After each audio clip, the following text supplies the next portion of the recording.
بسم اللہ الرحمن الرحیم۔ السلام علیکم ورحمۃ اللہ وبرکاتہ۔ یہ مختصر القدوری کا 21واں سبق ہے۔ اس سبق میں ہم باب صدقۃ البقر اور صدقۃ الغنم اور صدقۃ الخیل یعنی گائے کی زکوٰۃ اور بکری کی زکوٰۃ اور گھوڑوں کی زکوٰۃ کے بارے میں مسائل پڑھیں گے۔ تو پہلے آپ اس کی عبارت دیکھ لیں۔ باب صدقۃ البقری لیس فی اقل من 30 من البقر صدقۃ فاذا كانت 30 صائمة وحال علی الحول ففیها تبیع او تبیعۃ وفی 40 مسن او مسنۃ فاذا زادت على 40 وجب فی الزیادۃ بقدر ذلك الى 60 عند ابی حنیفۃ رحمہ اللہ ففی الواحدۃ ربع عشر مسنۃ وفی الاثنین نصف عشر مسنۃ وفی الثلاث ثلاثة ارباع عشر مسنۃ۔ وقال ابو یوسف ومحمد رحمهم اللہ لا شیء فی الزیادۃ حتى تبلغ 60 فیکون فیہا تبیعان او تبیعتان وفی 70 مسنۃ وتبیع وفی 80 مسنتان وفی 90 ثلاثة اتبعۃ وفی 100 تبیعتان ومسنۃ۔ وعلى هذا يتغير الفرض في كل 10 من تبيع إلى مسنة والجواميس والبقر سواء۔ باب صدقة الغنم ليس في أقل من 40 شاة صدقة فإذا كانت 40 شاة صائمة وحال علي الحول ففيها شاة إلى 120 فإذا زادت واحدة ففيها شاتان إلى 200 فإذا زادت واحدة ففيها 3 شياه فإذا بلغت 400 ففيها 4 شياه ثم في كل 100 شاة والظأن والمعز سواء۔ باب زكاة الخيل إذا كانت الخيل صائمة ذكورا وإناثا وحال علي الحول فصاحبها بالخيار إن شاء أعطى من كل فرس دينارا وإن شاء قومها فأعطى عن كل 200 درهم 5 دراهم وليس في ذكورية منفردة زكاة عند أبي حنيفة رحمه الله وقال أبو يوسف ومحمد رحمه الله لا زكاة في الخيل ولا شيء في البغال والحمير إلا أن تكون للتجارة وليس في الفصلان والحملان والعجاجيل زكاة عند أبي حنيفة ومحمد رحمهم الله إلا أن يكون معها كبار وقال أبو يوسف رحمه الله تجب فيها واحدة منها ومن وجب عليه مسن فلم يوجد أخذ المصدق أعلى منها ورد الفضل أو أخذ دونها وأخذ الفضل ويجوز دفع القيم في الزكاة وليس في العوامل والحوامل والعلوفة زكاة ولا يأخذ المصدق خيار المال ولا رزالته ويأخذ الوسط ومن كان له نصاب فاستفاد في أثناء الحول من جنسه ضمه إلى ماله وزكاه به والصائمة هي التي تكتفي بالرعي في أكثر الحول فإن علفها نصف الحول أو أكثر فلا زكاة فيها والزكاة عند أبي حنيفة وأبي يوسف رحمهم الله في النصاب دون العفو وقال محمد وزفر رحمهم الله تجب فيهما وإذا هلك المال بعد وجوب الزكاة سقطت وإن قدم الزكاة على الحول وهو مالك للنصاب جاز۔ یہاں کتاب الزکوٰۃ کا بیان چل رہا ہے، تو اس میں پہلے اونٹوں کی زکوٰۃ کے متعلق نصاب اور تفصیل بیان کی ہے، اب گائے کی زکوٰۃ سے متعلق نصاب بیان کر رہے ہیں۔ تو فرماتے ہیں لیس فی اقل من 30 من البقر صدقۃ، 30 سے کم اگر گائے ہوں تو ان میں زکوٰۃ واجب نہیں ہوتی۔ جب 30 ہو جائیں اور ان میں یہ شرط ہے کہ وہ صائمہ ہوں، صائمہ کا مطلب یہ ہے کہ وہ سال کا اکثر حصہ باہر چر کر گزارا کرتی ہوں، ان کو چارہ ڈالنا نہ پڑتا ہو۔ وحال علی الحول، اور ان 30 گایوں پر سال گزر جائے تو ان میں ایک تبیع یا تبیعہ واجب ہو جائے ہے۔ تبیع یا تبیعہ کا مطلب یہ ہے کہ گائے کا ایسا بچہ جس کا 1 سال پورا ہو چکا ہو اور دوسرا سال شروع ہو چکا ہو، تو تبیع مذکر بچہ بھی دیا جا سکتا ہے اور تبیعہ مؤنث بچہ بھی دیا جا سکتا ہے۔ وفی 40، اور جب 40 گائے ہوں مسن او مسنۃ، تو اس میں مسن ایسے بچے کو کہتے ہیں گائے کا بچہ جس کے 2 سال پورے ہو چکے ہوں اور تیسرا سال شروع ہو چکا ہو، تو اس میں مذکر بھی دے سکتے ہیں، مؤنث بھی دے سکتے ہیں، تو 40 پر یہ مسن یا مسنہ واجب ہوگا۔ فَإِذَا زَادَتْ عَلَى الْأَرْبَعِينَ، جب 40 سے زیادہ ہو جائیں، تو اس صورت میں امام ابو حنیفہ رحمہ اللہ یہ فرماتے ہیں کہ 40 سے لے کر 60 تک درمیان میں جتنی مقدار ہے تو اس کا ہم حساب کتاب کریں گے. پھر زیادتی بقدر ذالک الی 60 عند ابی حنیفہ رحمہ اللہ. تو کس طرح حساب کریں گے؟ ففی الواحدتی ربع 20 مسنۃ. جب 40 پر ایک مسنہ لازم ہوتا ہے تو 40 سے جب ایک گائے زیادہ ہوگی تو اس کا مطلب یہ ہے کہ یہ 40 کے 40واں حصہ ہے. تو اب اس پر جو مسنہ 40 پر زکوٰۃ لازم ہوتی ہے اس کا 40واں حصہ اس پر لازم ہوگا. یعنی مسنہ کا جو 10واں حصہ ہے 10ویں حصے کا چوتھا حصہ، تو 10واں حصہ مسنہ کا جو ہے اس کا چوتھا حصہ یعنی یہ 40واں حصہ بنتا ہے. تو 40 پر ایک مسنہ لازم ہوتی ہے تو جو ایک زائد ہوئی ہے اس پر مسنہ کا 40واں حصہ لازم ہوگا. وفی الاثنین نصف 20 مسنۃ. اور دو زیادہ ہو جائیں 40 سے تو ان میں مسنہ کا 10ویں حصے کا آدھا حصہ یعنی 20واں حصہ اس پر لازم ہوگا. وفی ثلاثۃ ارباع 20 مسنۃ. اور 3 زیادہ ہو جائیں تو اس میں جو مسنہ ہے اس کے 3 40ویں حصے لازم ہوں گے. تو مطلب یہ ہے کہ 40 گائےوں پر مسنہ لازم ہوتی ہے تو اس سے اوپر جتنے بھی گائے زیادہ ہوتی جائیں گی تو اس مسنہ کے اتنے حصے اس میں ہم حساب کر کے اس میں اضافی شمار کرتے رہیں گے. وقال ابو یوسف و محمد رحمہ اللہ لا شیء فی الزیادۃ حتی تبلغ 60. صاحبین رحمہ اللہ یہ فرماتے ہیں کہ 40 سے زیادہ جب تک 60 تک نہ پہنچ جائیں تب تک درمیان میں جو مقدار ہے اس پر زکوٰۃ لازم نہیں ہے. اور فتویٰ صاحبین کے قول پر یہ ہے کہ درمیان میں جو مقدار ہوتی ہے اس پر زکوٰۃ لازم نہیں ہوتی. تو 40 پر ایک مسنہ ہے، اس کے بعد جب 60 تک یہ گائے پہنچ جائیں گی فیکون فیہا طبیعان او طبیعتان. تو 30 میں ایک طبیعہ لازم تھا تو 60 میں 2 30 ہوتے ہیں تو اس میں 2 طبیعہ لازم ہو جائیں گے. وفی 70 مسنۃ و طبیع. 70 میں ایک 40 ہے اور ایک 30 ہے تو 40 پر مسنہ ہوتا ہے اور 30 پر طبیعہ ہوتا ہے تو 70 میں ایک مسنہ اور ایک طبیعہ لازم ہوگا. وفی 80 مسنتان. 80 میں 2 40 ہوتے ہیں تو 2 مسنہ لازم ہو جائیں گے. وفی 90 ثلاثۃ اطبیعات. اور 90 کے اندر چونکہ 3 30 ہوتے ہیں تو ایک 30 پر ایک طبیعہ ہوتا ہے تو 90 میں 3 طبیعہ لازم ہو جائیں گی. وفی 100 طبیعتان و مسنۃ. 100 میں 2 30 اور ایک 40 ہوتے ہیں تو 2 30 کی وجہ سے 2 طبیعے اور ایک 40 کی وجہ سے ایک مسنہ یہ لازم ہو جائیں گے. وعلی ھذا یتغیر الفرض فی کل 10 من طبیع الی مسنۃ. پھر اس کے بعد ہر دفعہ 10 جب زیادہ ہوتی جائیں گی تو ایک طبیعہ پھر اس کے بعد ایک مسنہ اس طرح بڑھتا جائے گا. تو اس طرح یہ آگے خود حساب کرنا آسان ہے. یعنی جتنے 30 اس کے اندر آتے ہیں ان کے حساب سے طبیعہ شمار کر لیں اور جتنے 40 آتے ہیں ان کے حساب سے مسنہ شمار کر لیں. مثلا 100 کے بعد 110 ہیں تو 110 میں 2 40 ہیں اور ایک 30 ہے تو 2 40 کی وجہ سے 2 مسنہ اور ایک 30 کی وجہ سے ایک طبیعہ لازم ہو جائے گا. 120 میں 3 40 ہیں تو 3 مسنہ لازم ہو جائیں گے. اس طرح آگے خود حساب کیا جا سکتا ہے. والجوامیس والبقر سواء. آگے کہتے ہیں کہ گائے کا جو نصاب بیان کیا گیا ہے اس میں جو بھینس ہے وہ بھی شامل ہے. جوامیس جاموس کی جمع ہے، بھینس کو کہتے ہیں. بھینس اور گائے دونوں کا نصاب ایک جیسا ہی ہے، دونوں پر ایک جیسی زکوٰۃ لازم ہوگی. تو اس میں آسانی کے لیے آپ یہ نقشہ دیکھ سکتے ہیں کہ جب 30 گائے ہو جائیں تو اس پر ایک طبیعہ لازم ہوتا ہے یعنی 1 سال کا بچہ. 40 گائے ہو جائیں تو اس پر ایک مسنہ لازم ہوتا ہے یعنی 2 سال کا بچہ جس کا تیسرا سال شروع ہو چکا ہو. پھر 40 کے بعد 60 تک جو درمیان میں مقدار ہے اس میں امام ابو حنیفہ رحمہ اللہ کے نزدیک جتنی زیادہ ہوں گی اتنی ہم اشاریہ کے اندر وہ زکوٰۃ کا اضافہ کرتے رہیں گے. لیکن چونکہ فتویٰ صاحبین کے قول پر ہے تو 40 سے 60 کے درمیان جو مقدار ہے اس پر زکوٰۃ لازم نہیں ہے. 40 پر ایک مسنہ ہے اور 60 پر چونکہ اس میں 2 30 ہوتے ہیں تو ایک 30 میں ایک طبیعہ ہے تو 60 میں 2 طبیعہ ہوں گے. اور 70 میں ایک مسنہ اور ایک طبیعہ. 80 میں 2 مسنہ اور 90 میں 3 طبیعے. 100 میں 2 طبیعہ اور ایک مسنہ کیونکہ 100 میں 2 30 اور ایک 40 ہوتا ہے.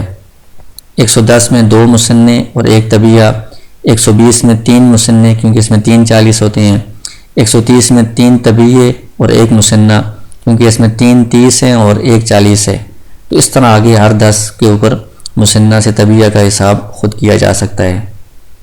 آگے بکری کا نصاب بیان کر رہے ہیں کہ لیس فی اقل من 40 شاۃ صدقۃ، 40 سے کم بکریاں ہوں ان پر زکوٰۃ لازم نہیں ہے۔ جب 40 ہو جائیں اور وہ صائمہ ہوں، صائمہ کا مطلب یہ ہے کہ وہ سال کا اکثر حصہ باہر چر کر گزارا کرتی ہوں، ان کو خود چارہ نہ ڈالنا پڑتا ہو سال کا اکثر حصہ۔ وحال علی الحول، ان 40 بکریوں پر سال بھی گزر جائے تو ان پر ایک بکری لازم ہوتی ہے زکوٰۃ، 40 بکریوں پر ایک بکری زکوٰۃ لازم ہے، یہاں تک کہ یہ 120 تک پہنچ جائیں۔ ان 40 سے لے کر 120 تک جتنی بکریاں ہیں ان سب میں صرف ایک بکری زکوٰۃ لازم ہے۔ جب 120 سے ایک زیادہ ہو جائے، 121 ہو جائیں تو اس میں 2 بکریاں لازم ہو جاتی ہیں زکوٰۃ کے طور پر 200 تک، 120 سے 200 تک 2 بکریاں لازم ہیں۔ جب 200 سے ایک زائد ہو جائے یعنی 201 ہو جائیں تو اس میں 3 بکریاں لازم ہیں 400 تک۔ پھر جب 400 ہو جائیں گی تو اس میں 4 بکریاں لازم ہوں گی، پھر اس کے بعد ہر 100 میں ایک بکری لازم ہوتی جائے گی، یعنی 500 میں 5 بکریاں، 600 میں 6 بکریاں، اس طرح آگے ترتیب چلتی رہے گی۔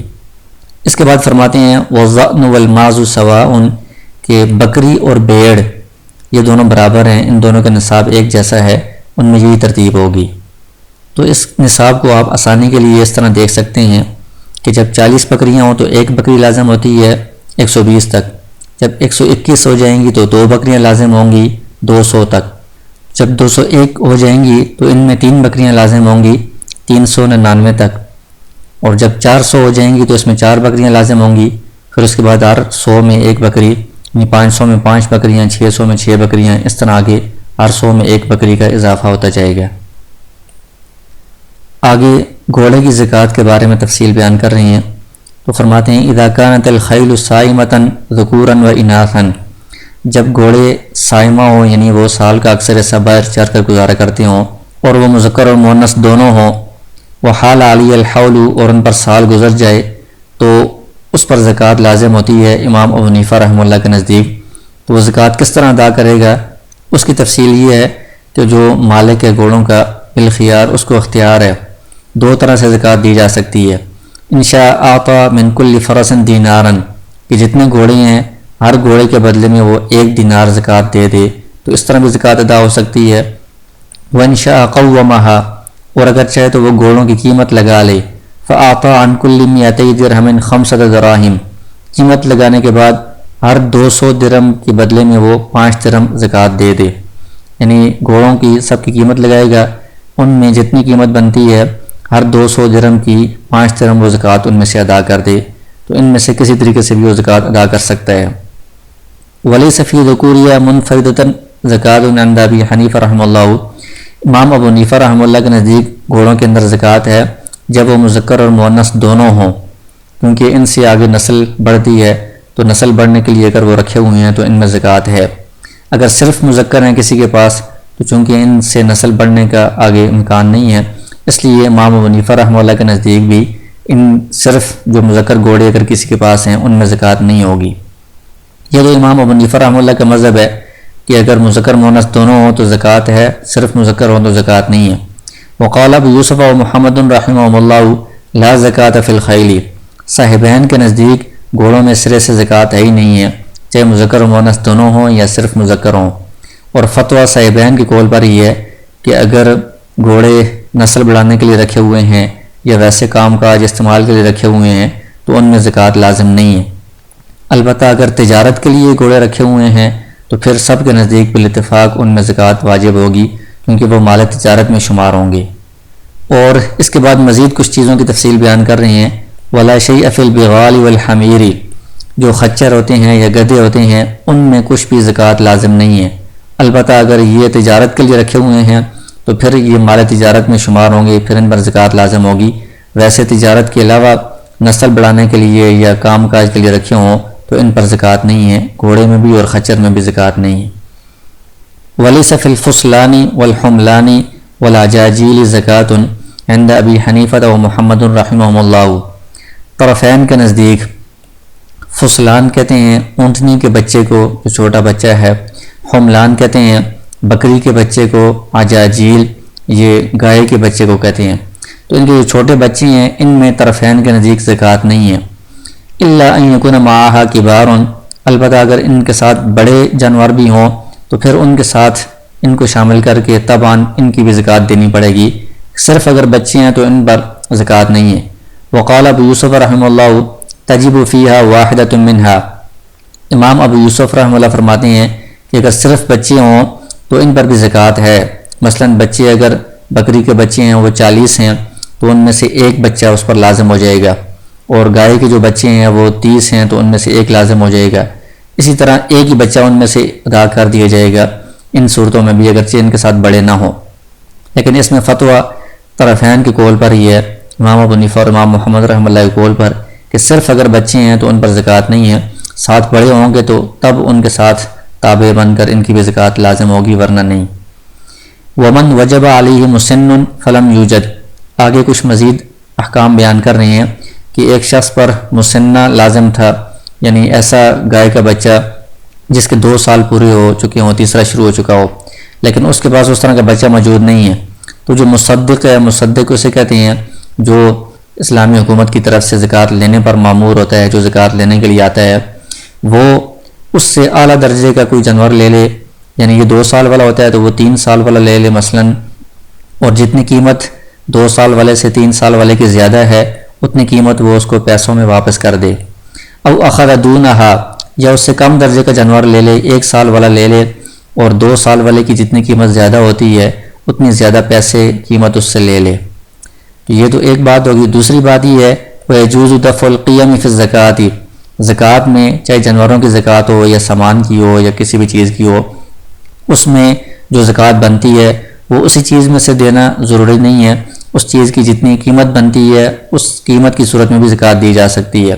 مثلا ایک اونٹ کا بچہ اگر زکوٰۃ لازم ہو رہی ہے تو وہ بچہ دینے کے بجائے اس کی قیمت ادا کر دی جائے پیسوں میں تب بھی ٹھیک ہے۔ بکری کا بچہ دینے کے بجائے قیمت ادا کر دی جائے تو زکوٰۃ میں قیمت ادا کی جا سکتی ہے۔ اسی طرح سونے چاندی کی زکوٰۃ دیتے وقت ان کی جتنی قیمت بنتی ہے اتنی قیمت کی زکوٰۃ دے دی جائے تو یہ بھی درست ہے۔ وَلَيْسَ فِي الْعَوَامِلِ وَالْحَوَامِلِ وَالْعَلُوفَةِ زَكَاةٌ، آگے کہتے ہیں کہ جانوروں کے بارے میں عام اصول بیان کیا ہے۔ عوامل جو عمل کرنے والے ہیں، کام کرنے والے جانور ہوتے ہیں، جیسے بیل جو ہل چلانے کے کام آتے ہیں، حواملی جو بوجھ اٹھانے والے جانور ہوتے ہیں، علوفہ جن کو چارہ کھلایا جاتا ہے، یعنی سال کا اکثر حصہ ان کو خود چارہ ڈالا جاتا ہے، ان جانوروں میں چاہے ان کی کتنی بھی تعداد ہو ان میں زکوٰۃ نہیں ہے۔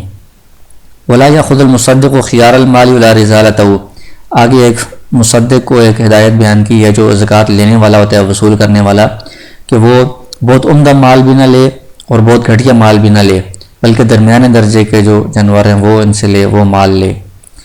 آگے ایک اور بات بیان کی ہے وَمَنْ كَانَ لَهُ نِصَابٌ فَاسْتَفَادَ فِي أَثْنَاءِ الْحَوْلِ مِنْ جِنْسِهِ، ایک بندے کے پاس کسی بھی چیز کا نصاب پورا تھا، سال کے درمیان میں اس میں اضافہ ہو گیا ہے، چاہے جانور تھے ان کے بچے پیدا ہوئے ہیں یا اور کوئی چیز تھی اس میں بڑھوتری ہوئی ہے، ضَمَّهُ إِلَى مَالِهِ وَزَكَّاهُ بِهِ، تو یہ جو درمیان میں اضافہ ہوا ہے اس کو بھی مال کے ساتھ، نصاب کے ساتھ ملا کر سال کے آخر میں اس کی بھی ساتھ زکوٰۃ دینی پڑے گی۔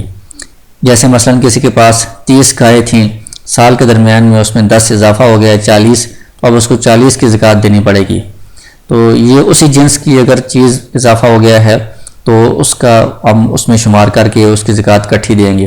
اگر کسی اور جنس کی چیز اس کے پاس آئی ہے تو اس کا الگ سے حساب ہو سکتا ہے۔ مثلا اس کے پاس 30 گائے تھیں اور سال کے درمیان اس کے پاس 40 بکریاں آ گئی ہیں، تو بکریوں کا اب الگ نصاب سال کا حساب ہوگا، ان کو گائے کے ساتھ ملانا ضروری نہیں ہے۔ وَالصَّائِمَةُ هِيَ الَّتِي تَكْتَفِي بِالرَّعْيِ فِي أَكْثَرِ الْحَوْلِ، جو پیچھے جانوروں کا نصاب بیان ہوا ہے ان سب میں یہ شرط تھی کہ وہ جانور صائمہ ہوں تب ان پر زکوٰۃ لازم ہے، جو صائمہ نہیں ہے ان پر زکوٰۃ لازم نہیں ہے۔ تو اس کی تعریف بیان کی ہے، صائمہ وہ ہے جو سال کا اکثر حصہ بیر چر کر گزارا کرتی ہو، اس کو چارہ نہ ڈالنا پڑتا ہو۔ فَإِنْ عَلَفَهَا نِصْفَ الْحَوْلِ أَوْ أَكْثَرَ، اگر جانوروں کو اس نے آدھا سال 6 مہینے یا زیادہ خود چارہ ڈالا ہے، باہر کا چارہ ان کے لیے کافی نہیں تھا، تو ان جانوروں پر زکوٰۃ لازم نہیں ہوگی۔ اور آگے ایک اور مسئلہ بیان کرتے ہیں کہ امام ابو حنیفہ اور امام ابو یوسف رحمہ اللہ کے نزدیک زکوٰۃ نصاب کے اندر ہوتی ہے نہ کہ عفو کے اندر، یعنی جو نصاب ہوتا ہے مثلا 40 اور اس کے بعد پھر 60 کا اگر نصاب ہے تو اس 40 کے اوپر زکوٰۃ لازم ہوگی اور پھر 60 پر زکوٰۃ لازم ہوگی. درمیان میں جو مقدار ہے 41 42 وغیرہ ان میں زکوٰۃ لازم نہیں ہوتی. اور امام محمد اور امام ظفر رحمہ اللہ فرماتے ہیں تجب فیہما کہ زکوٰۃ نصاب کے اندر بھی ہوتی ہے اور جو عفو ہوتا ہے اس کے اندر بھی زکوٰۃ لازم ہوتی ہے. اور اس میں فتویٰ امام ابو حنیفہ اور امام ابو یوسف یعنی شیخین رحمہ اللہ کے قول پر ہے کہ نصاب کے اندر زکوٰۃ ہوگی. نصاب سے زیادہ جو اضافی چیزیں ہیں جب تک اگلا نصاب نہ ہو جائے اس پر زکوٰۃ لازم نہیں ہوتی. وَإِذَا هَلَكَ الْمَالُ بَعْدَ وُجُوبِ الزَّكَاةِ سَقَطَتْ. اب کہتے ہیں کہ ایک شخص کے پاس نصاب کے بقدر مال موجود تھا، اس پر زکوٰۃ واجب تھی، اس کے بعد اس نے زکوٰۃ ادا نہیں کی، زکوٰۃ ادا کرنے سے پہلے ہی وہ مال سارا ہلاک ہو گیا، تو اس صورت میں اس کی جو زکوٰۃ ہے وہ ساقط ہو جائے گی، کیونکہ جو زکوٰۃ کا محل تھا وہ مال تھا، وہ مال ہی موجود نہیں ہے تو اب کس چیز کی وہ زکوٰۃ دے گا. لیکن یہ اس صورت میں ہے کہ جب مال خود بخود کسی آفت کی وجہ سے ہلاک ہو گیا ہو. اگر کسی نے جان بوجھ کر مال ہلاک کیا یا خرچ کیا ہے پھر زکوٰۃ ساقط نہیں ہوگی، زکوٰۃ اس کو ادا کرنی پڑے گی. وَإِنْ قَدَّمَ الزَّكَاةَ عَلَى الْحَوْلِ وَهُوَ مَالِكٌ لِلنِّصَابِ جَازَ. کہتے ہیں کہ اگرچہ زکوٰۃ واجب تو سال پورا ہونے کے بعد ہوتی ہے، لیکن اگر کسی نے نصاب کا مالک تھا، اس کو پتہ ہے کہ سال میرا پورا ہونے پر مجھ پر زکوٰۃ لازم ہوگی، اس نے سال پورا ہونے سے پہلے ہی زکوٰۃ ادا کر دی ہے تو یہ بھی جائز ہے، کیونکہ جو سبب وجوب ہے زکوٰۃ کے واجب ہونے کا سبب نصاب وہ اس کے پاس موجود ہے. تو شرط سال کا پورا ہونا اگرچہ نہیں پائی جا رہی لیکن سبب موجود ہے، تو سبب کی موجودگی میں زکوٰۃ کو ادا کیا جا سکتا ہے.